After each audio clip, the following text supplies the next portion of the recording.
Prime Minister Narendra Modi is addressing a rally in Maharashtra. Let's listen in. हम assembly बनेगी क्या? कौन आएगा, कौन नहीं आएगा? जिनके मन में ये भ्रम पैदा हुआ है, उन सभी पॉलिटिकल पंडितों को मैं कहता हूं, इतनी भयंकर गर्मी में ये जरा खामगांव का दृश्य देख ले। खामगांव का दृश्य, जहां जहां मेरी नजर पहुंचती है, माथे ही माथे नजर आ रहे हैं।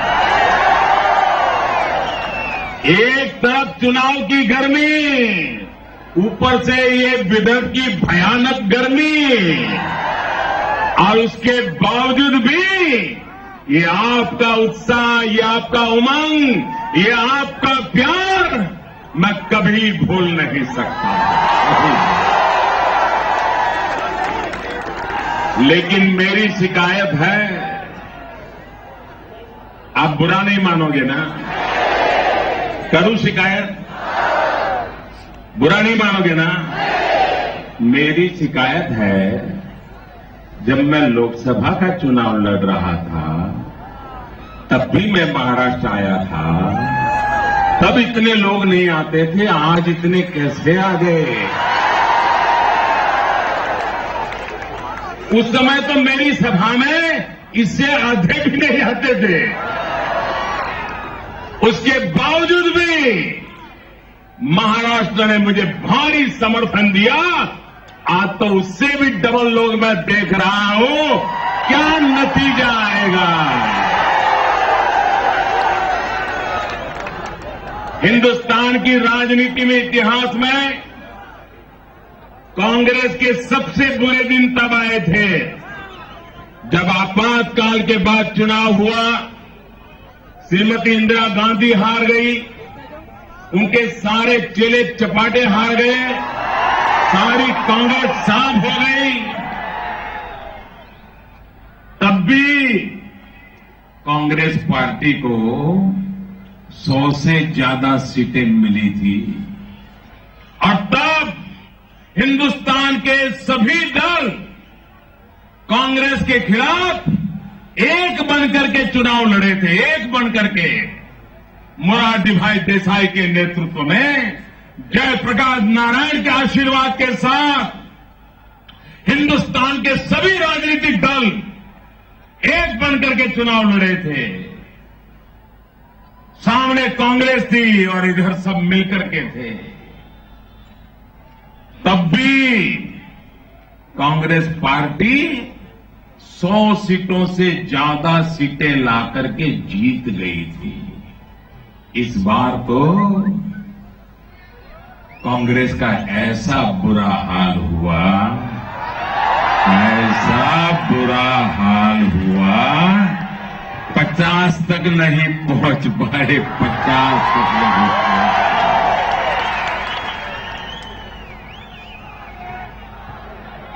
सत्ता तो छोड़ो, विरोधी दल भी नहीं बन पाए।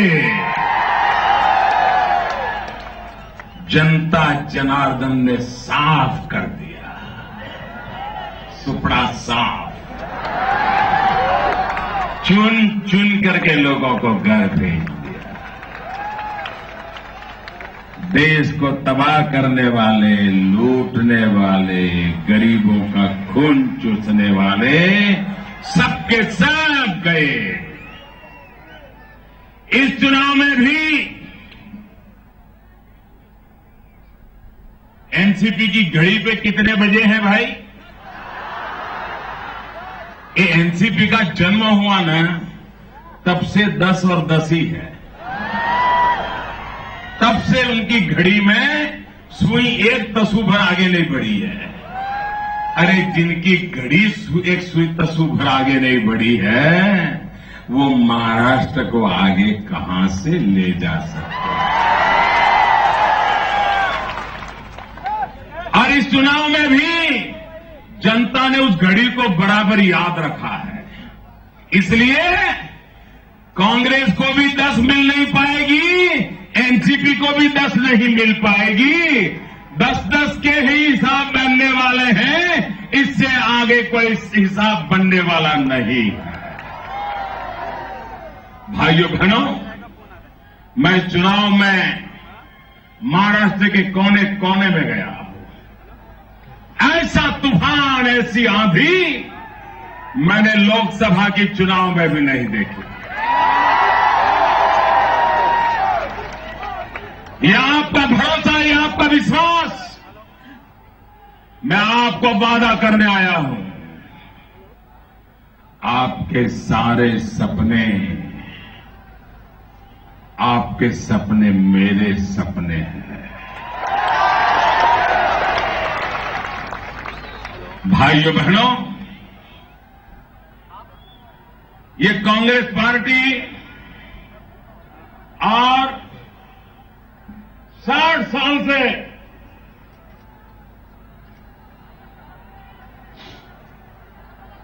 साल से कांग्रेस पार्टी ने राज किया। पंचायत से लेकर के पार्लियामेंट तक एक ही दल की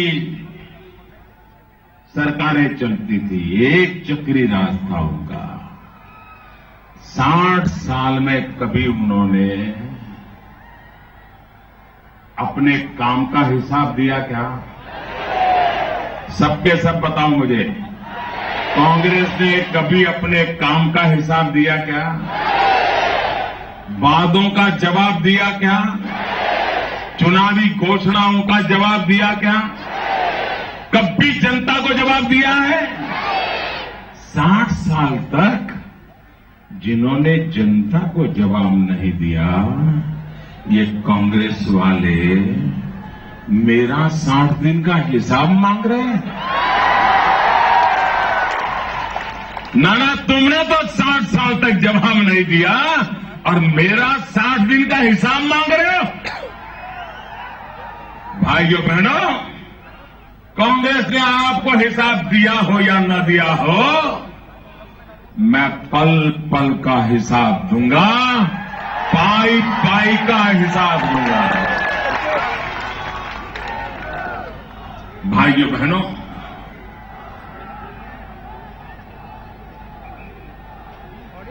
मैं जानता हूं गरीबी क्या होती है। मैं जानता हूं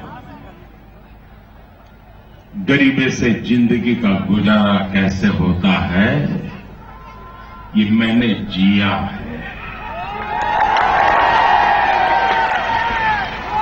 मैं भी आप ही की तरह एक सामान्य परिवार से आया हूं। मैं किसी प्रधानमंत्री की कोख से पैदा नहीं हुआ, मैं किसी मंत्री के घर पैदा नहीं हुआ हूं, मैं किसी राजनेता के घर में पैदा नहीं हुआ, मैं एक सामान्य परिवार में पैदा हुआ हूं। आज आपने मुझे यहां बिठाया है। भाइयों बहनों, बताइए, जिनके बीच में मैं पैदा हुआ, जिनके कारण मैं बड़ा बना, जिनके बीच मैंने जिंदगी गुजारी, क्या मुझे उनके लिए जीना चाहिए कि नहीं जिया चाहिए? मुझे गरीबों के लिए जीना चाहिए कि नहीं जीना चाहिए? मुझे गरीबों के लिए जूझना चाहिए कि नहीं जूझना चाहिए? मेरी सरकार गरीबों के काम आनी चाहिए कि नहीं आनी चाहिए? जो प्रधानमंत्रियों के घर में पैदा हुए हैं, उन्होंने बड़ों का भला किया। जो बड़े घर में पैदा हुए, बड़ों के लिए जिए। मैं गरीब के घर में पैदा हुआ, मैं गरीब के लिए जीना चाहता हूं, गरीब की जिंदगी बदलना चाहता हूं। आज इसलिए मेरे भाइयों बहनों, मेरी सरकार का हर काम गरीबों की भलाई के लिए है। मुझे बताइए, ये हमारा पूरा क्षेत्र कॉटन की खेती करता है कि नहीं करता है? मुझे बताइए, कॉटन की खेती करता है कि नहीं करता है? फिर भी यहां में कपास की खेती करने वाले किसान को आत्महत्या क्यों करनी पड़ती है? कौन जिम्मेवार? किसानों के मौत के लिए कौन जिम्मेवार? क्या उनको माफ करोगे?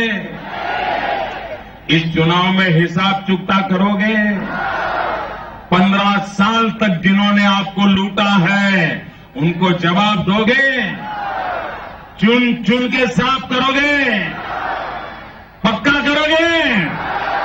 देखिए, 15 अक्टूबर को 15 साल की इस बुराइयों को उसका मृत्युगंड बजाने का उत्सव है 15 अक्टूबर को। बुराइयों का मृत्युगंड बजाने का अवसर है 15 अक्टूबर। 15 साल के भ्रष्टाचार का मृत्युगंड बजाने का अवसर है 15 अक्टूबर। भ्रष्टाचार से मुक्ति का अवसर है 15 साल के भ्रष्टाचार से मुक्ति का अवसर है 15 अक्टूबर को। मनाओगे? कमल के निशान दबा करके बताओगे? पूर्ण बहुमत वाली सरकार बनाओगे? भाइयों बहनों, इस बार महाराष्ट्र के मतदाताओं ने अपनी समझदारी का परिचय देना है। अगर आपने आधे अधूरे मन से वोट दिया और अगर पूर्ण बहुमत वाली सरकार नहीं बनी तो